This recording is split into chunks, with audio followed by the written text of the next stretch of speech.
guys, welcome back to Love and Hip Hop Miami Season 7, Episode 2. So we pick back up from, Michael Blackson meeting his other baby mama because he got Rada and another girl pregnant because he didn't think that Rada would ever get pregnant. And of course, we know this is the agreement Rada agreed with. And of course, this is what's going to happen. Yeah, they're going to say, oh, we're not going to, I'm not going to get too close. I'm not going to get too close. But as we see, he got too close. And, looking from the outside in, it just looks like these women want fame more than they want their self-respect, because what do you mean you're with someone else and I'm your side chick? Like you're agreeing to be a side chick. You're agreeing to let him have women because he can't satisfy his lust. He can't control himself. And it's no point in being in a relationship if that's what's going to happen. But that's their relationship. It's nothing I can truly say about it. That's just on them. And as we see Michael Blackson and his side chick continue, we see that she has completed the baby's room, and they talk a little bit about the trip to Miami. And I don't know why she thought she was going, but she's asking, because he did tell her, hey, Rada's coming to Miami. Like, girl, not you. But of course, in her mind, she also wants to know, can she come too? And, we hit to the next scene then. I honestly can't tell you the attraction to Michael Blackson other than that he's semi-funny, because I never thought he was that funny. But he's semi-funny and he has a little bit of money. I just don't know what these women really expect from this man. But as we continue, we get to the next episode, and of course it's Trina Day. And as we see Trina announce the $2,000 that they're going to give towards the kids today, we come upon Pinky Doll in some angel outfit, because I guess she's about to perform, y'all. Now we see Pinky Doll walk up with somebody, her new manager, and we all look, and it's Jacquay.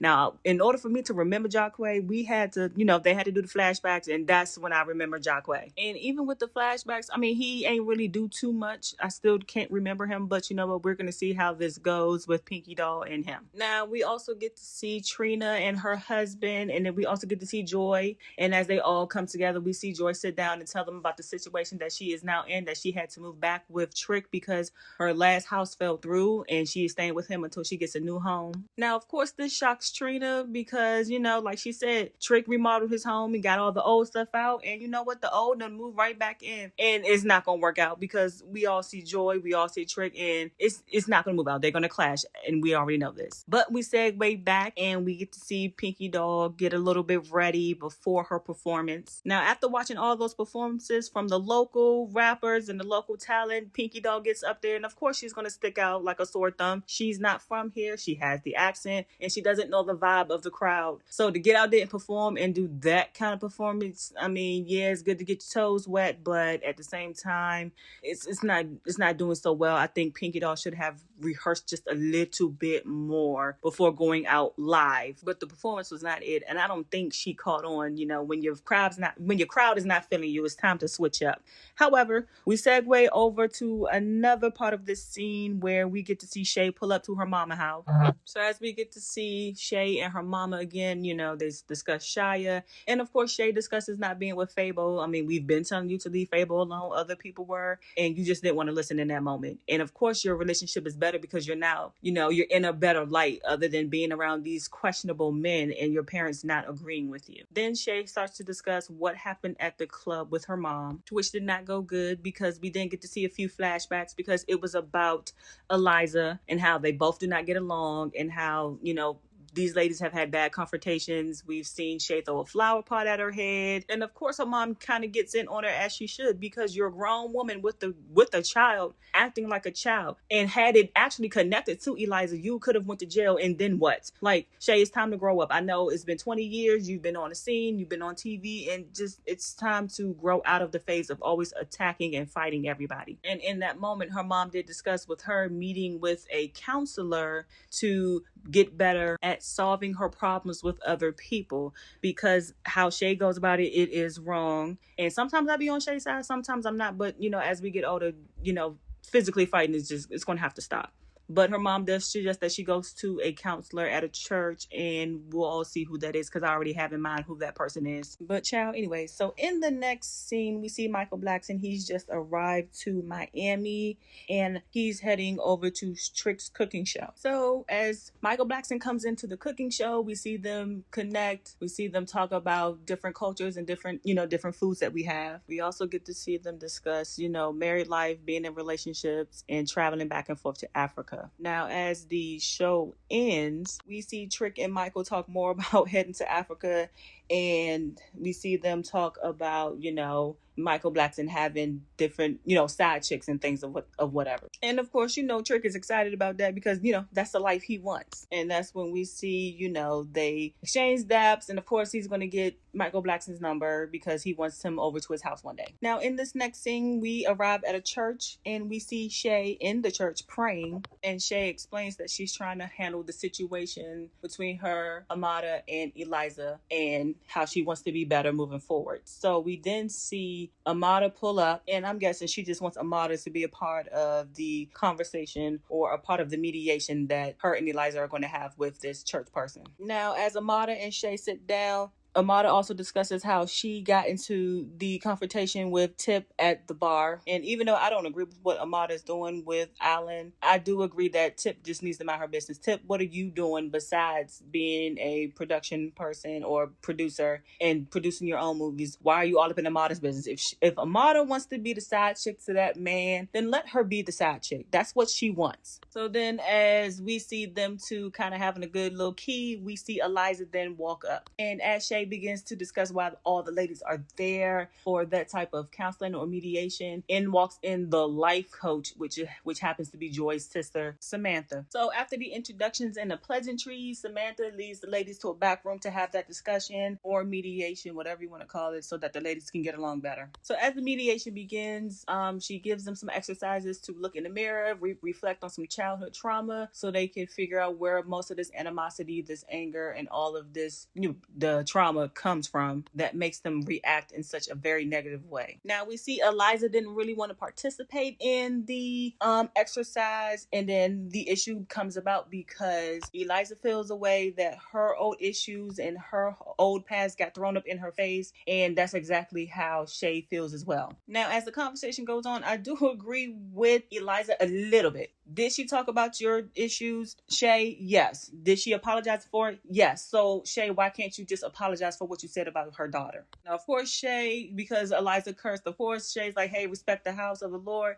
And look, in that moment, excuse me, but yeah, at the same time, this is how I feel. And all this argument is going on, and Shay could have been apologized. And in that moment, Eliza gets up. She's fed up with the conversation. I would be too, but I do get Shay as well. I responded to your disrespect.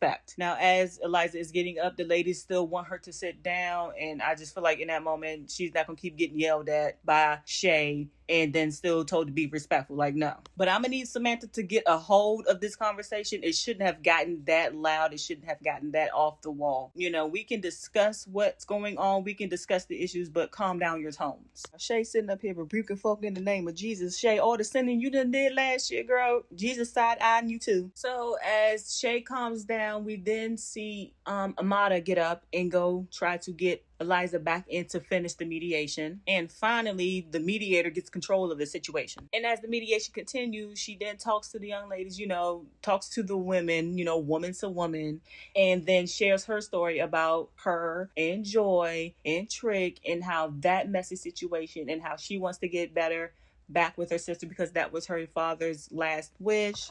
And even though she wasn't trying too hard to give up the clues, the lady still figured out, it was Trick and it was Joy that she was talking about. Now, even though Samantha shares the story, she also shares extra information that Joy doesn't know about, which probably will once she watches the seasons back, that when they got married, that when Joy and Trick got married, Samantha still slept with them, as like a get back. So as the mediation continues after Samantha's side story, Shay finally comes together and apologizes to Eliza for talking about her daughter. And in return, Eliza also apologizes again to Shay. And then that scene ends. In this next scene, we see Trick on the phone discussing his YouTube show, and down walks Joy in some lingerie and her cat and her cat in the cage. And here they are bickering yet again. And out of their bickerness, or I'm sorry, not bickerness, but them bickering, we see that they also start to talk about Trina Day and how Pinky Doll's performance went, and Joy is doing the most right now in the lingerie. Keep calling that little girl his girlfriend Joy. Sweetie, let it go, honey. And as they talk about Pinky Doll's performance, of course Trick is going to try to figure out a way to help her because she did not do so good. And then Joy announces that she invited Trina and her husband over for dinner, and Trick announces that he invited over Michael Blackson for dinner as well. So in this next scene, we see Pinky Doll with her manager, and she is doing NPC character voiceover and creation. Now, I like this version of Pinky Doll. I don't really think Pinky Doll can rap, but I really like this version, the NPC thing, because it's new.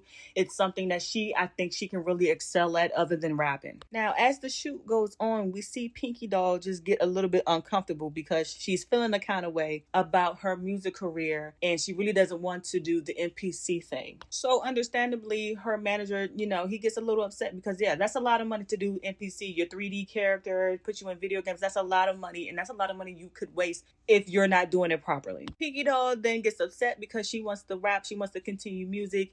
And in this moment, during their argument, I'm with her manager. Rapping ain't it. And somebody had to tell her it's not it. Maybe down the line as she grows more as an artist, as she practices more. But right now you can get on the ball with being an NPC because that'll bring in the money for you to continue to rap. But if you start rap with no money, then what? So make the money while you can and then use it to be your side for right now. And then at that moment, the argument gets a little bit more heated. And then you know what? He ends the entire shoot. And I think she kind of just, for someone to actually care, they're going to tell you about yourself. So I think she kind of played herself, like just do the character, because make a little money while you can, because you're going to waste a lot of money in your rap career.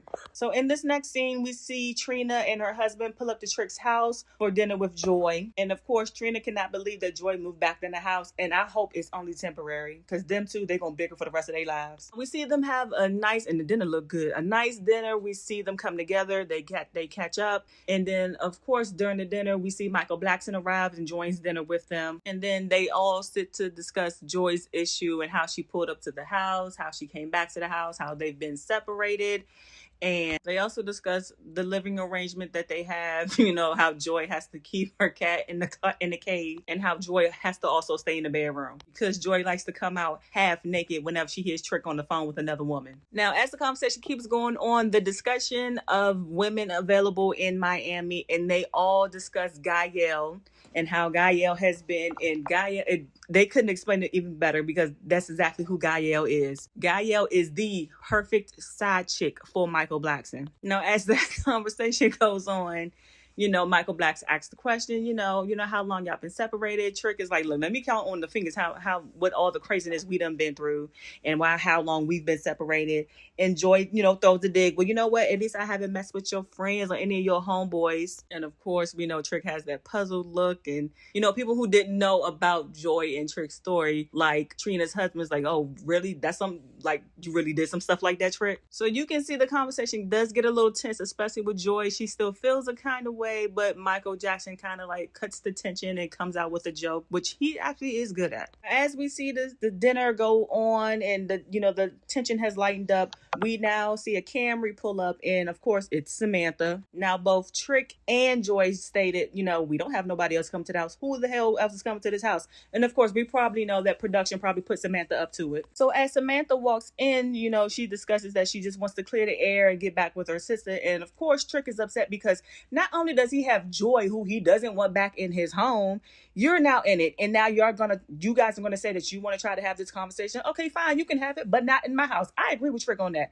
I just got my house remodeled. I don't want all this negative energy. I want nothing but positivity. So y'all handle it in another way. Now Trick is trying to kick everybody out the house. Joy's like, she don't want to do none of that, and Joy's like, look, I'm gonna go on upstairs and I'm just gonna leave this alone. And now Trina, she know when to make her exit. Her and her man got up out of there, and Michael's like, yeah, let me put on these shades and I'm out here too. So the dinner abruptly ends because of Samantha's presence as she's yelling, come back. What, Samantha, come on, you already knew what it was going to be like. You could have met your sister at a different time at a restaurant, but you decided to meet her at Trick's house, which is crazy because we all know how Trick is about his stuff. And even Trick left in his little Cybertruck, y'all. He's not dealing with it, not even in his own house. He rode about his own house because he didn't want to deal with that mess. So as it's just both sisters in the kitchen, they both start to discuss what happened and why each other's different sides and why they're both still pissed off with each other. So Joy's side is that she didn't even know that Samantha was messing with Trick. But from what Samantha said in the first episode, Joy knew, and that Joy was telling her not to be with that man, whether or not she mentioned it was Trick Daddy. So the conversation doesn't really get to go nowhere, and Joy walks upstairs. She is trying to just get away. And as Joy is walking away, we see Samantha walk up to the bottom of the stairs and shouts out that she forgives Joy. And of course, that ticks Joy's off because both